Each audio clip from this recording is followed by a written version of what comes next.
नमस्कार, MK news में आपका स्वागत है। रुख करते हैं हरियाणा डायरी की मुख्य खबरों की ओर। हरियाणा के मुख्यमंत्री नायब सिंह सैनी ने गुरुग्राम में कष्ट निवारण समिति की बैठक की अध्यक्षता की। बैठक के दौरान गुरुग्राम से जुड़ी कुल 17 जन समस्याएं मुख्यमंत्री नायब सिंह सैनी के समक्ष रखी गईं, जिनमें से 12 समस्याओं का मौके पर ही समाधान कर दिया गया। शेष मामलों पर संबंधित अधिकारियों को कार्रवाई के निर्देश दिए गए हैं। बैठक के बाद सीएम सैनी ने कहा कि अधिकारियों को निर्देश दिए गए हैं कि लोगों के काम करें, उसमें कोई भी लापरवाही न बरती जाए। गुरुग्राम की समस्याओं का समाधान हो। सीएम सैनी ने कहा कि सड़कों का भी नवीनीकरण होगा, सीवरेज की समस्या का भी समाधान होगा। जिला कष्ट निवारण समिति की इस परिवारवाद बैठक में कुल 17 एजेंडे थे, जिनमें से 12 एजेंडे समाधान हुआ है और 5 को पेंडिंग रखा गया है। और लोगों की जो समस्याएं थी उनका समाधान हुआ है। आज 5 के ऊपर पेंडिंग किया। दिशा निर्देश तो यही है कि जन के काम करें, लोगों के काम करें और उसमें कोई कोताही ना बरती जाए। और गुरुग्राम को तो विशेष फोकस दे करके यहाँ की जो समस्याएं हैं उन समस्याओं का तुरंत समाधान होना चाहिए। उसको लेकर के हम लगातार हर समस्या को ध्यान में करके उसका समाधान करा रहे हैं। कुछ सड़कों की बात आई है, उन सड़कों का भी अभी नवीनीकरण हो जाएगा। कुछ सीवरेज की समस्याएं थी, उस सीवरेज समस्या का भी समाधान होगा। जो भी समस्याएं हमारे सामने आ रही हैं आम जन की, उनको समाधान कर रहे हैं। हरियाणा के मुख्यमंत्री नायब सिंह सैनी ने आज गुरुग्राम में नेत्र दिव्यांग T20 क्रिकेट टूर्नामेंट का उद्घाटन कर खिलाड़ियों का उत्साहवर्धन किया। इस अवसर पर सीएम सैनी ने कहा कि यह आयोजन खेल प्रतियोगिता के साथ इन खिलाड़ियों के आत्मविश्वास, संकल्प और साहस की जीत का उत्सव है। नागेश ट्रॉफी के इस 8वें संस्करण में 29 राज्यों की टीम हिस्सा ले रही है।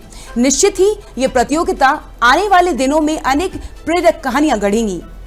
साथियों, हम सब देखते भी हैं कि भारत में वर्ष 1990 में हमारे जो नेत्र दिव्यांग हैं, ऐसे नेत्र दिव्यांग वो क्रिकेट खेला जा रहा है और यह टूर्नामेंट CABI के संस्थापक अध्यक्ष और भारत में दृष्टि बाधित क्रिकेट के विकास में ये प्रमुख योगदान देने वाले व्यक्तियों श्री SP नागेश जी की याद में भी ये रखा गया है।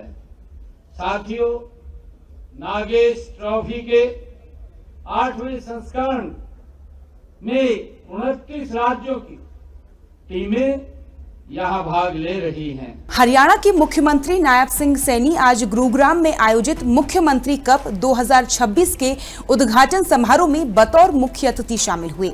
इस अवसर पर सीएम सैनी ने उत्तराखंड में आयोजित हुए 38वें राष्ट्रीय खेलों में हरियाणा के पदक विजेता खिलाड़ियों को सम्मानित किया। इस अवसर पर सीएम सैनी ने कहा कि हरियाणा की मिट्टी केवल फसल ही नहीं बल्कि चैंपियन भी पैदा करती है। उन्होंने घोषणा की कि स्वर्ण पदक विजेताओं को 7 लाख, रजत पदक विजेताओं को 5 लाख और कांस्य पदक विजेताओं को 3 लाख रुपए की प्रोत्साहन राशि दी जाएगी, जबकि 38वें राष्ट्रीय खेलों के सभी प्रतिभागियों को लगभग 24 करोड़ रुपए से सम्मानित किया जाएगा।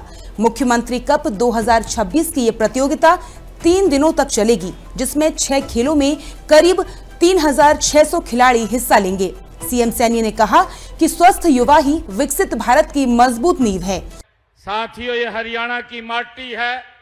ये हरियाणा की माटी ये सिर्फ फसल नहीं उगाती है, यह चैंपियन भी पैदा करती है। ये हमारे लिए गर्व की बात है। साथियों, युवा खिलाड़ियों, आज हमारे बीच हरियाणा के वे खेल सितारे भी आज उपस्थित हैं, जिन्होंने उत्तराखंड में आयोजित 38वें जो राष्ट्रीय खेलों के अद्भुत प्रदर्शन करते हुए पूरे देश में अपनी पहचान बनाने का काम किया है। साथियों, हमारे खिलाड़ियों ने 153 पदक जीत करके यह सिद्ध कर दिया है कि हरियाणा आज खेलों का ये पावर हाउस है। साथियों, आज स्वर्ण पदक विजेता को 7 लाख रुपए और रजत पदक विजेता को 5 लाख रुपए और कांस्य पदक विजेता को 3 लाख रुपए की आज प्रोत्साहन राशि यहां दी जा रही है। साथियों, इसके साथ ही 38वें राष्ट्रीय खेल के सभी प्रतिभागियों को भी सम्मानित किया जा रहा है। आज यहां लगभग 24 करोड़ रुपए की राशि अपने खिलाड़ियों को आत्मसम्मान और भविष्य को मजबूत करने के लिए ये समर्पित की जा रही है। हरियाणा डायरी में फिलहाल इतना ही। आप बने रहिए MK न्यूज के साथ। नमस्कार।